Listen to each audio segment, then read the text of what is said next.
सोचो, अगर आप समंदर के बीच फंसे हो और आपके साथ एक खतरनाक बाघ हो, तो क्या आप उसे मारोगे या उसे अपना साथी बना लोगे? एक लड़का समुद्र में मछली पकड़ रहा था। चारों तरफ सिर्फ पानी ही पानी था। तभी उसकी नज़र एक अजीब चीज़ पर पड़ी। एक बाघ जो समुद्र में कूद चुका था। शुरू में वह हंस रहा था। उसे लगा ये मजाक है, लेकिन अगले ही पल बाघ उसकी तरफ तैरने लगा। अब हालात बदल चुके थे। लड़के को तुरंत खतरे का एहसास हुआ। वह घबराकर जल्दी से नाव पर चढ़ गया और राफ्ट को भी ऊपर खींच लिया ताकि बाघ उसके पास ना आ सके। उसके हाथ में एक कुल्हाड़ी थी। वह चाहता तो उसी वक्त बाघ को मार सकता था, लेकिन उसने ऐसा नहीं किया। शायद उसे उस पर दया आ गई, या शायद वह इस सुनसान समंदर में अकेला नहीं रहना चाहता था। रात होने लगी। चारों तरफ अंधेरा छा गया। लहरों की आवाज़ और भी डरावनी लगने लगी। तभी उसने एक प्लान बनाया।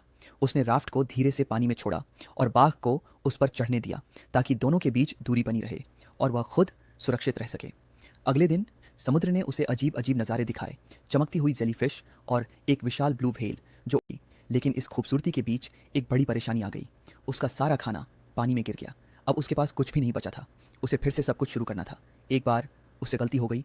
उसने बाघ को डरा दिया और बाघ गुस्से में आ गया। डर के मारे उसने तुरंत एक मछली पकड़कर बाघ की तरफ फेंक दी और यहीं से सब कुछ बदलने लगा। धीरे धीरे वह बाघ को खाना देने लगा, उसे शांत रखने लगा। समय के साथ वह उसे समझने लगा। डंडे की मदद से वह उसे कंट्रोल करता और उसे मछलियाँ खिलाता। और हैरानी की बात, बाघ भी अब शांत रहने लगा था। अब दोनों दुश्मन नहीं, साथी बन चुके थे।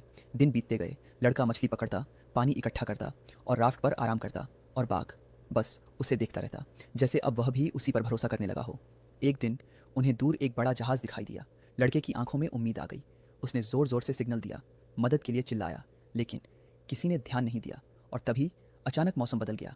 तेज हवाएं, ऊंची लहरें और एक भयानक तूफान आ गया। नाव हिलने लगी, सब कुछ बिखर गया और लड़का बेहोश हो गया।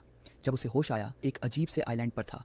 चारों तरफ हरियाली, साफ पानी और हजारों मीर कैट्स। पहली नज़र में वह जगह किसी जन्नत जैसी लग रही थी, लेकिन सच्चाई कुछ और थी। जैसे ही रात हुई, सब कुछ बदल गया। पानी तेजाब बन गया, मछलियाँ मरने लगीं और पूरा आइलैंड खतरनाक बन गया। एक दिन उसे एक फूल के अंदर इंसान का दांत मिला। तभी उसे समझ आया, यह जगह जितनी खूबसूरत दिखती है उतनी ही खतरनाक है।